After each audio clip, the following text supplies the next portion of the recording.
What's up, guys? Thank you for tuning in to another episode of Building Empires Network. You got your host, myself, Andrea Cruz, and Christina Franco. And today we got two special guests. I've been knowing these guys for a while, and I just have to say they are the best. But they are here to, talk about how they started their wholesaling business and slowly transitioned into wholetailing. So yeah, guys, tell us a little bit. We'll start with you, Kirk. Just your name, and then Lee can go ahead and do Absolutely. Kirk Richards. I'm one half of West Richards Properties. My partner here, Lee West. We're from Houston, Texas. We started wholesaling back in 2017, and had a few bumps in the roads, to where we are now. Mm-hmm. But we've been just growing, building our team, and seeing some great success in the market. So nice. Mm-hmm. Awesome. What's up, guys? I just want to start off by saying just definitely grateful to be here. Thank you, Andrea, for the invite. Yes, and sure. Christina as well. It's amazing to see ladies in this business that's, definitely dominated by a lot of men. So it's always inspiring to see them, still in this business and still doing great things. So just really grateful to be here. So just like Kirk said, my name is Lee West, the other half of West Richards Properties. Just a little bit about myself. Previously, I know we're going to get more into detail. Previously had another career outside of real estate, but we just started from the bottom. Didn't have, a lot of money to put into the business, but just with a lot of hard work and just consistency and just grind, honestly, just to figure things out. We've been able to still be here, since 2017. So that's always an accomplishment in itself. Yeah, of course. Thank you. Of course. Yeah. So let's start off. How did you guys meet? We actually met back in college. So we've been best friends since college, went to University of Houston. We studied accounting together. So we have that background. Nice. Yeah, went to school and graduated, went to the accounting world, hated it. Hated it and found real estate. Yeah, so awesome. It was our out. Nice. So whenever you guys met, how did that go about? Like, hey, let's do real estate together. What made you guys kind of partner up to start your own business? Yeah, that's a great question. A lot of people ask that. So it's just kind of one of those things where, it's when you work in the 9 to 5 or 9, I called it 9 until the work got done, because I've never really had a 9 to 5 job, right. Which has served me well in business as well. And, it's just one of those things where, you're working hard and it's year after year after year, and you really just have absolutely like no control of your life. Right. And so it's kind of in the hands, you're waiting for this promotion or you're waiting for this, and then maybe you don't get it. But I was actually doing really well in my prior career, was moving up the ladder, and just really got to a point, Kirk and I, you can't get into business with all your friends. Right. So I know everybody has certain friends that, they kind of gravitate to this with certain conversations. And, Kirk and I would always kind of have, side conversations about, what else could we do? Hey, man, you liking what you do, don't really like what you do. But we've always both gravitated to real estate. Mm-hmm. So we always enjoyed talking about real estate and having conversations about real estate. And so it's actually one of Kirk's friends, and now we're mutual friends now, who first introduced us to real estate wholesaling. Nice. So shout out to Mr. Shote in the building. I think he's in Costa Rica living his best life. Why not? But he's doing Tell me where you're at. So Brandon Shote, he introduced us to the game. And so, it's just a way for us to get into real estate without being so capital intensive to where, we just didn't have that capital that we'd be willing to risk. Right. We had savings, but there's a difference between having savings and then getting into business. And are you willing to risk those savings to build your business? Yeah. And so we just needed to find something in real estate that we can get into it and not be so capital intensive, to give ourselves enough runway to be successful. Okay. Yeah. So how was your first, your first deal, or how long did it take you to get your first deal? It took us roughly 9 months, believe it or not, to get our first deal. Yeah, we started February 2017. You hear the stories. They tell you go direct mail, right? Go put your bandit signs, go door knock. So we did all of it. We started off with $1,000 each. So I put 1,000 in, he put 1,000 in, and we got down to literally 500 of that before we got our first deal. So it was real scary. But what we noticed was like, okay, you either have the time to do the marketing, or you have the money to spend to do the marketing, right? So when you run out of the money, well, you just have to spend your time. So we spent our weekends going out there on our own, putting out bandit signs. you know? Yeah. And I hate to say it, but Harvey happened, and Mhm. luckily that helped us get our first deal. Yeah. First deal was a flood property, and we took that money from that and just rolled it right back into the business. That's awesome. Yeah, and that's one of the things that I always say, like people that don't have money, they're like, well, I don't have money, but well, then put the time in. Yeah. So Mhm. I always let people know how important that is. Like, hey, if you don't have the money and if you really want to do it, then put the time Yeah. to do it. So, 100%. but I know you guys had a job, right? So you guys were working and you guys were doing this on the side. Tell me a little bit about that. Yeah, so it's actually pretty interesting. So the job I had, I was traveling a lot. So I really didn't have the luxury of, having a job and then kind of working on the side and be here in Houston. So my previous accounting career, I was always dealing with clients. And so I worked really, really long hours. Mhm. So it just didn't make sense for me when we were building our business for me to stay there. So I actually started off first in the business full time while Kirk maintained his job. And so because I mean, my last project, I was in Florida back and forth every single week for 9 months. I see. So I really didn't have the opportunity to really kind of go all in Right. and still be here. I had to pick one or the other. And it was just kind of how the job that I had before. If I had a 9 to 5, I probably definitely would have kept it to give me more runway. But it was kind of one of those things. It's either, I tell people all the time that's getting into business, it's either you're just going to go all in, right? Leave your current job and go all in until it works, or you're going to keep your current job and build your business on the side until it gets to a point that it can really supplement your lifestyle. Mhm. So then that way, then you can go all in. Right. Right. And so for the way my setup was, it was better for me and better for the business for me to go all in first. And then as our business started to grow and could sustain itself, then that's when Kirk, it was about a year and a half in or so, where then Kirk came on full time into the business once the business was kind of more established and self-sufficient. Nice. Yeah, Nice. so a lot of risk. Yeah, that is a lot of risk because it's like one's keeping it, you're losing it. So like, hey, what if it didn't work? What's gonna happen to you? That's right. Right. That's right. Hey, Kirk is gonna have to take you in. About to move in with Kirk. Yeah, but no, I mean, but you have to make decisions like that, and a lot of the times the decisions are not scary. You don't even know what's gonna happen. You don't know if it's gonna work or not, but it's just something, a leap of faith that you have to take, in order to see, like, hey, if you would have never done that, you wouldn't even be where you're at now. So Absolutely. yeah. Absolutely. And I don't think a lot of people realize that, we see it all the time, which is why I really, when you tell me about this podcast, talking about the real, right? Talking about the losses and not really focusing so much on the wins. Right. Because I think a lot of people have an unrealistic expectation when it comes to getting into business. Yeah. Right. Because Instagram and social media makes it look like, oh man, you do this and in 2 months you're going to be good. In 3 months you're going to be good, and not realizing You'll be driving a Lambo. You're going to be driving a Lambo in 6 months, right? And those are really the exception and not the norm, right? Right. And so it takes a lot of sacrifice, a lot of dedication, and like exactly what you said, it's really just having faith.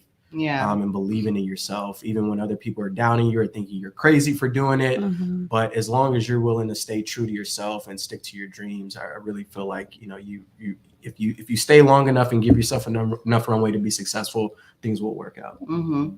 Yeah.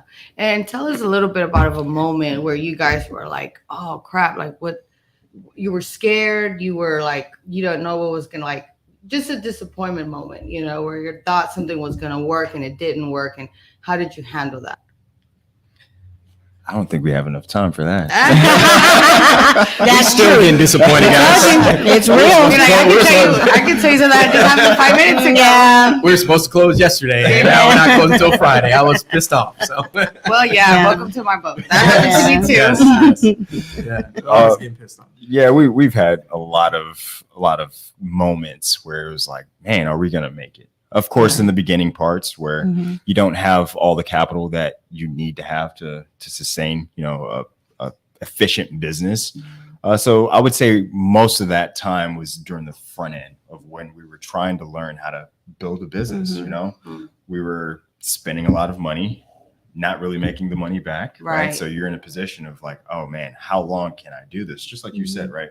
Well, he doesn't have a job, right? He Right. Right. And he actually, he didn't say it, but he went 1 full year without taking anything out of the company.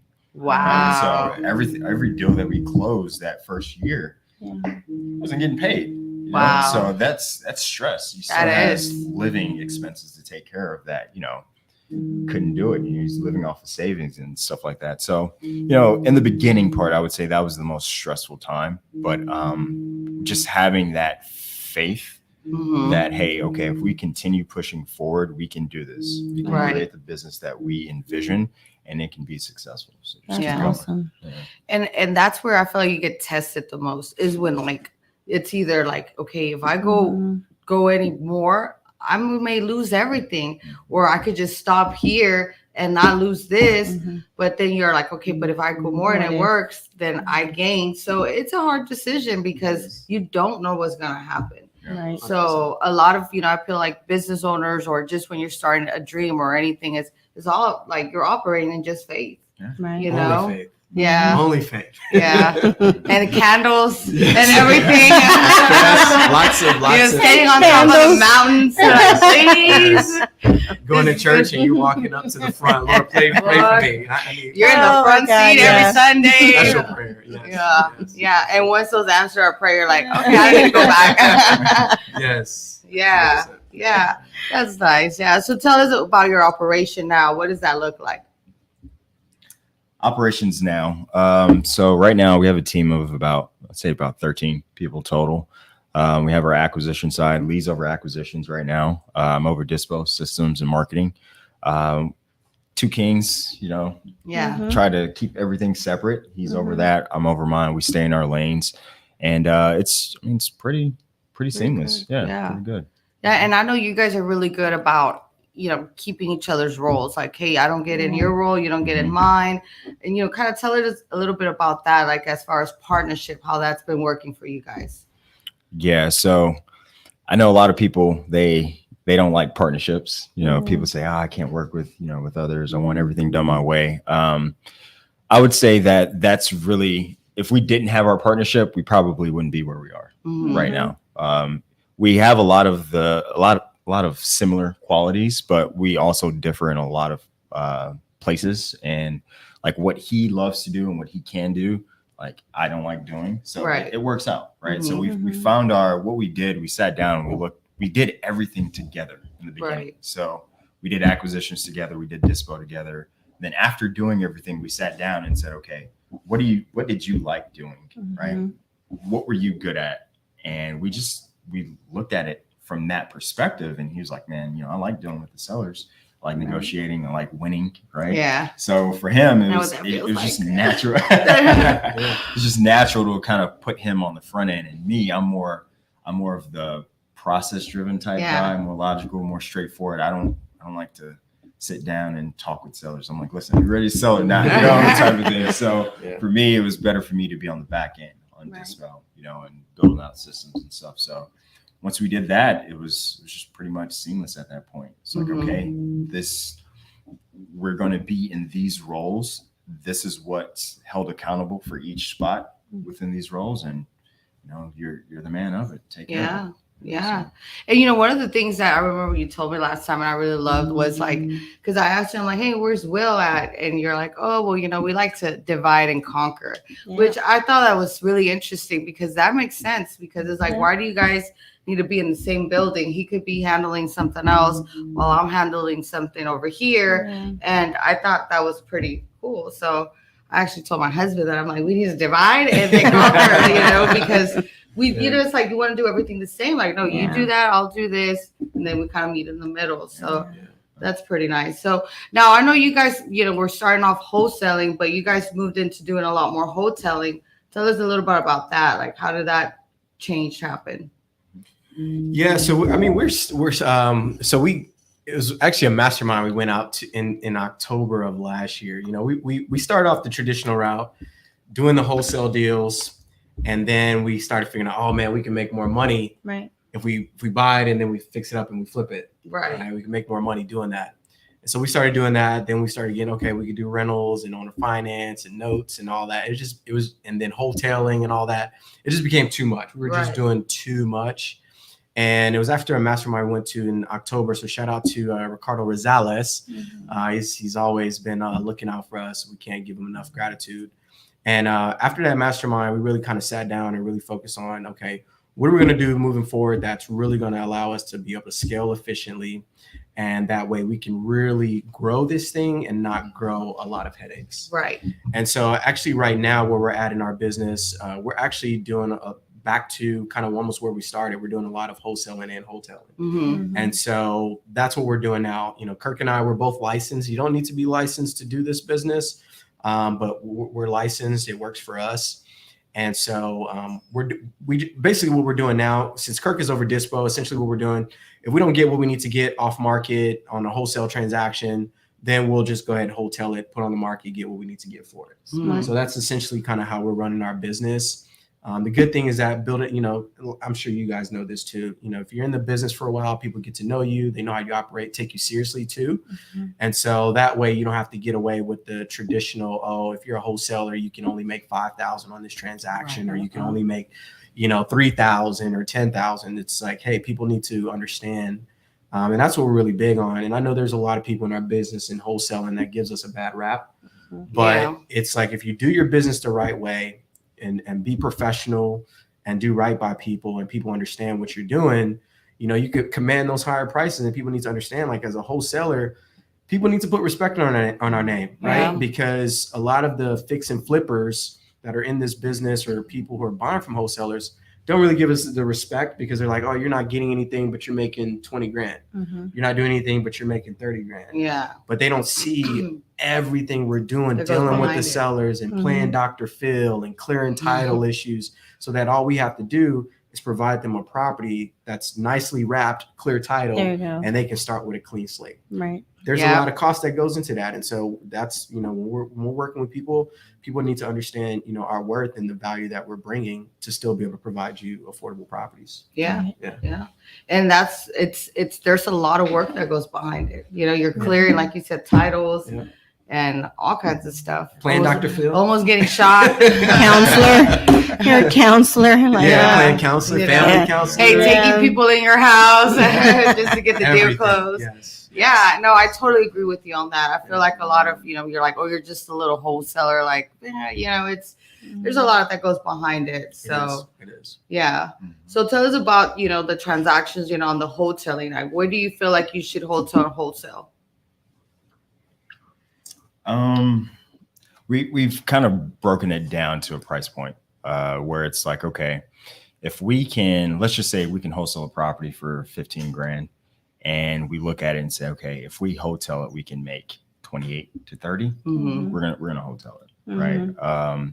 When the margins start getting a little bit slimmer, or we think that it may take a little bit too long to do the wholesale, like if we look at the days on market for an area and it's above 20 days, right? It's like, do we really want to wholesale it, or should we just get this 15 and keep it moving, right? So Yeah. there's a lot of factors that go Mhm. into it. Right. Location, right? Days on market, price range, the margin that we're looking at. Right. So we look at all of those things before we make a decision on what we're going to do with it. Okay. Yeah. Yeah. Christina, do you have any questions? Well, like in the what I hear them say right now, and what I like is that you guys came in with the numbers game down pat, because you could figure out numbers. You're accountants, so you know the breakdown and everything that comes behind it. It's not just making the money; it's how you can keep the money. Right. Okay, Right. and that goes all the way from when you sell it. And I'm guilty of it. When I started selling, I started with 80 units, and I just went boom. I mean, once I went with AC Ramos, and he told me do this, and I said, you tell me what to do, and I'm like a robot. You tell me what to do and I execute. Yep. That's it. Yep. By the time you know it, we rolled in so many properties that we didn't know what we had. And you guys, you kind of know your numbers. And I think it's so important, meaning, what do I do? How do I reinvest it? How do I keep that? So I know y'all probably have that down pretty much, right? We did, but we still made rookie mistakes. I'm not going to Yeah. be honest with you guys. To be honest with you guys, I mean, at the end of the day, there's always going to be a transition from going from an employee to an entrepreneur. There you go. Right. And so we still, even though yes, we're accountants by nature. I mean, it was still a big adjustment. We had to learn this. It was Yeah. still right. different. And so that's why it's so important. Like you said, with AC Ramos, sounds like he was someone that was a mentor for you in the capacity. Having great mentors that you could trust and people that you can bounce ideas off of. It was people that were pouring back into us, Ricardo Rosales and other people that were just kind of giving us another way to think through some of our transactions and what we're doing, and really looking at our numbers, where we saw that at the end of the day in this business, you really need to be focusing on like time value of money. And so that's kind of what we're looking at with the Wholetail and Wholesale. It's roughly like a 2-to-1 ratio. So it's like, if we can make a quick 10, we'll make it. But if we can make 20 or more, then okay, we'll Wholetail it. We know we're going to have fees on the market, right? So that's basically what Kirk is saying. It's about a 2-to-1. If we could double our money Wholetailing it, cool, we'll Wholetail it. And so I'm just saying all that to say is like, everything in this business should be focused on your time value of money and using that money to reinvest into marketing. And so just to make it very simple, you know, a lot of times people want to do, should I fix and flip, or should I wholesale or Wholetail or whatever?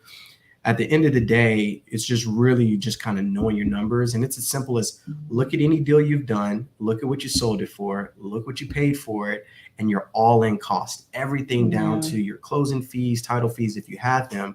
So you really know what your net profit is on the deal. And so what we started seeing is like, yes, when we fix and flip, it's like, yeah, we had a bigger number. But then when we started accounting for our time, right, our time, the holding costs and everything that was involved in that, we realized like we're making just as much. I agree with you. That's That's exactly where I'm at, because I've done flipping before, and in the process of that flip, like it was about 5 months. I did 3 Wholetails in between that. And I'm like, dude, what am I doing? Why am I? And then the margins that I got on that flip wasn't even that great. So it's like I did all this work just for like, it took me longer. And if you break it down monthly, it's really nothing. It's like what, 10,000 that you're getting a month on that. So it was not worth it. So that's the key. And that's what I think a lot of people fail. They fail on the holding. Not knowing how to calculate it all, pretty much. Absolutely. You know, they're like, everybody sees the $20,000, the $10,000, the $30,000 checks, but once you get that check, you've got to break bread. It's time to break bread. That's right. And then you know what you'll stay with, and that's the amount people don't want to show, because for some reason that shows. That feels like failure. Like, damn, I just showed 40 and I'm only keeping 5. And 5 is a realistic number when you start breaking down all your lenders. And I agree. And they'll show like, hey, I made like a 70 on that check. That's probably you're only walking away with 10, you know, because all that what took to fix, holding costs and all of that. Especially if you have repairs out of pocket. Yeah, that's the main thing. And that's where I was coming from. Like, shit. Yeah. So right now, have you seen a change in the wholesale market, or is everything still flowing the same? And Wholetail? So I think we both can chime in on that. I think what we're seeing is I've been kind of looking at some of the HAR reports, the monthly reports that come out, putting that into Excel spreadsheet, just kind of looking at the numbers and not really just focusing on what the news is saying, right? Because those can actually be two different things. Right. So where we're at right now, it looks like in the market, buyers are still like thinking that, hey, you know, next month my property's gonna go up another 20 grand. But with us as investors, we already see kind of buyers are now having more opportunities. Properties are sitting on the market a little bit longer. So we would be putting properties on the market, just like everybody saw, 20, 30, 40 offers in the first 48 hours. Right now, you know, you're probably getting 20% of that. Right, of interest. And so it's still for us what we think is what's going to, and no one can predict this, guys. So please just take this with a grain of salt. I personally believe that, you know, the median sales price in Houston is around like $350 to $375, right? And that's what's still selling. 2 years ago, it was like $100,000 less than that. Right. So my mindset is, if we can continue to provide affordable housing to the market, and we are substantially less than what the median income is, I feel like we'll always have an opportunity to continue to thrive and succeed. You know, so people are always looking for affordable housing. So That's our focus. That's our focus. You know, it's funny. Yeah, that's one of the things that I do. I stay below the 300, you know, because they so quicker, and especially like right now, you don't want to do anything past the 400s or even 350s because they're going to stay on the market a little longer. I mean, they might still sell, but they're going to stay, you know. Because that's what I'm doing right now. The things that didn't sell in like the millions came down to the 900. I'm like, fuck. So, you know, I was like, okay, fine. So we're just going to cash out on them, you know, because with what we put into it, but it's the time that we weren't calculating. It's kind of like most of it is our money, but it's the same thing, you know, when you kind of look at it. And I think some of us that do our own construction work or contractor work, we don't include our time. Exactly. We're just like, yeah, we did it. But what would you really be making if you were out there just doing what you naturally do? Right. You know, you just made this little check. And I don't know, that's just where my mind goes. It goes on every penny because, you know, that's all I ever did before I really did anything. And so it was like, no, I kind of calculate it all. Yeah. And I look at everything. And, you know, if you don't, then you're going to be under and you're not going to know why. Exactly. And that's where I see a lot of people fail. Yeah. I've seen a lot of people fail in wholesale, even in mortgage. I see people, you know, quitting their jobs, going to do all this stuff. And I'm like, you will never master anything. Because what I was doing back in 90 and what everybody's doing now, it is not the same. Completely different world. We are like Jedis now. Since we started, I know, just 5 2 years years ago. ago. Yeah. Put bandit signs out. You can get deals. There you go. Yeah. Good luck with that now. Yeah, Yeah, it's good not luck. the same. So it's always educating yourself, I think, is very important. Networking. And I think don't over-educate yourself on YouTube. You need to be with people who are physically moving because anybody can sell and repeat. You know, they sell a book and just read it to you and you're happy with that. And you go out there and you buy something and you just go kaput because you don't know why, but because you didn't actually speak to a living person that can actually analyze. I think it's very important too to analyze deals with people who are in your area. Mm-hmm. I Yeah. completely agree. That is People right. ask us that all the time. It's like, you know, who do I need to talk to? What do I need to learn? It's like, learn what you need to learn, Mhm. educate yourself, but then go get a deal. Yeah. That's going to be your best education. That's going to be your best education. I know It because is. my It brother is. just sent me something he was looking at, and it's like a house for $35,000. He's in Ohio, and I'm like, what the hell? And the house looks good, and he goes, yeah, they sold a fourplex for $55,000. I'm like, That's Ohio. what? That's Ohio. Yeah, but Yeah. see, if somebody comes Go to here, Ohio. they're going to be like, well, I could just buy over there. But what is the rents going for? You know, what's your return on your investment? What is it going to look like? You know, and I think that's real important for Girl, people. you still got me at 50,000 for a fourplex. I'm Yeah, like, yeah, that's where it's Yeah. at. Yeah, that. But you're Ohio, dealing with here a we lot of come. snow. Yeah. Yeah. We can go to Marion. Yeah. Yeah, it's in Marion, Ohio. He just sent it to me, and I was like, damn, that looks good. But you know, what is the rent? You know, what would it cost you to put it in? Put your money in there. You know, where are you at number wise? Yeah. Because at the end of the day, you know, we do what we do because we want to get paid. 100%. You know, and we want to get our money back. We don't want to lose. We're not in business to be a charity, There you Yeah. go. right? Yeah. Even though Yeah. it feels like it sometimes. Yeah, Oh, yeah. Absolutely. Yeah. So that's cool. You So guys what really are your got it. guys, next, goals in the next 5 years to kind of take your company to? Okay. For us, it's really just growing the team responsibly. I think, people in this business that's been in the business for a few years, I think they realize like eventually if you don't have a team, you're going to reach capacity very quick or you're going to reach burnout. Yeah. And so it's for us, it's really just growing our team, have some great people with us. We're not looking to grow some massive team, but just really having rock stars that's working with us that all want to succeed.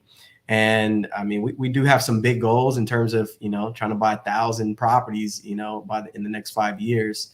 And we definitely think that it's doable, but we just have to, it's knowing your numbers, knowing your goals, sticking to those goals and being accountable to them. That's how we plan to get there. Mm-hmm. Yeah. Good. That's Yeah. good. Yeah.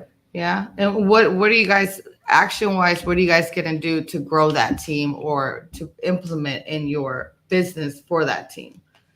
To So make a we're successful hiring. team? So we're actively hiring, and that's what we're doing. And honestly, just continue to grow our revenue and ad budget, right, for marketing. So that's what it's going to take. Is you got to put. This is a marketing and sales business. I know people hear that all the time. Right. Yes, we're a marketing and sales business, but our product happens to be real estate. And so you have to be willing that, if you get a few deals, having the capacity and faith. That's what we struggle with as accountants. Yeah. Because we're conservative, and I could definitely tell, your audience and your listeners, one of our biggest struggles was really getting comfortable spending the money. And it was just really, really hard for us. And I'm sure we'd be even further along than we are now if we had the faith to do that. But it was just kind of being conservative, not knowing if we're going to get the money back or not. Right. But our mindsets are so different. So I just think that your level of success is a direct reflection of the person you become mentally and spiritually. So we're really big on just continue to pour into ourselves, being the best version of ourselves. And then as we continue to grow our business and the people around us, we'll grow and elevate as well. Nice. Yeah. Mm-hmm. Lee, he always has the right things to say. That's why he's in sales. It's kind of like you could just listen to him talk, right? Like, you're convincing me. Yeah, and you understand it all. Yeah. Okay. Yeah. So for like any of our viewers that are watching, they want to get started in real estate. I know a lot of people have their job.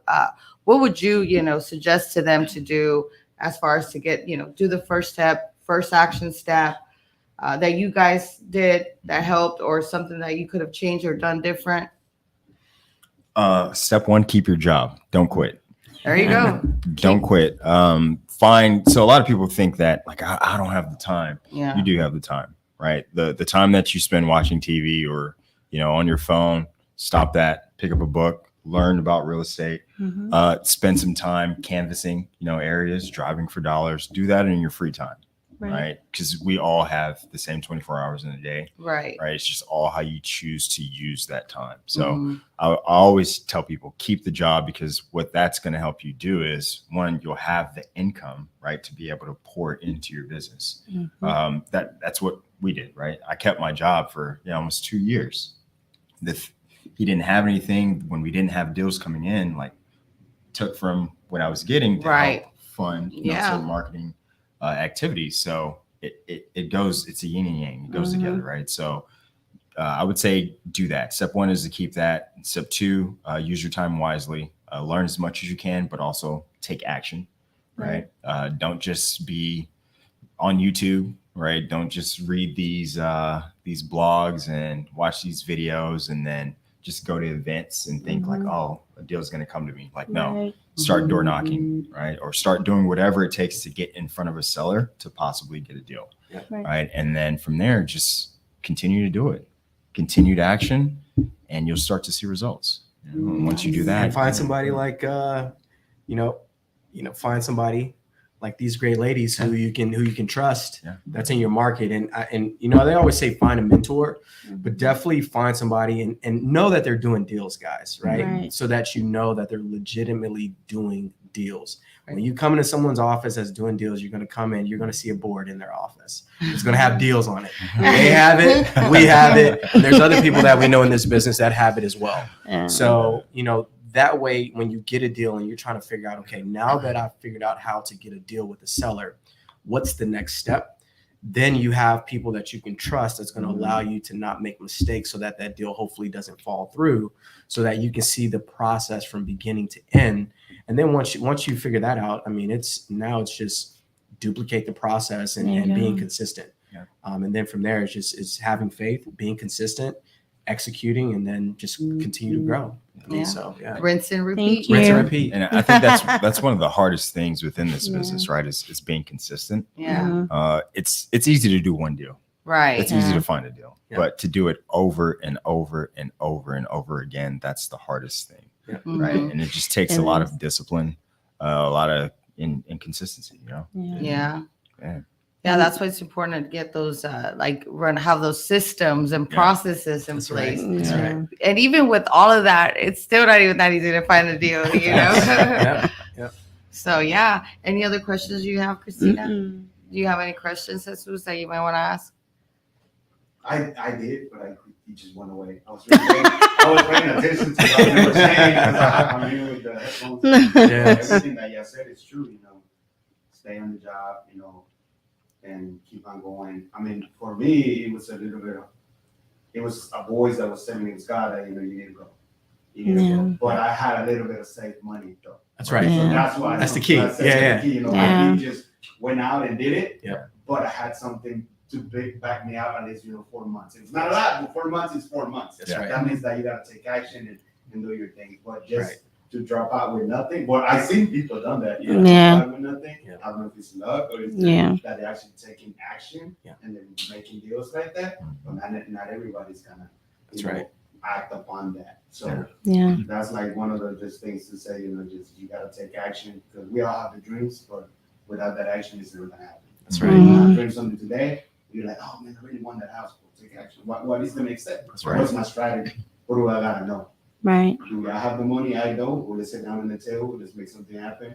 Mhm. Because I got the work ethic. I have the money. Just gonna make it happen. There's never Right. no excuse to be Yeah. waiting and saying, well, I'm gonna wait 5 years. No, man, you never know. Yeah. It's a long time. Yeah.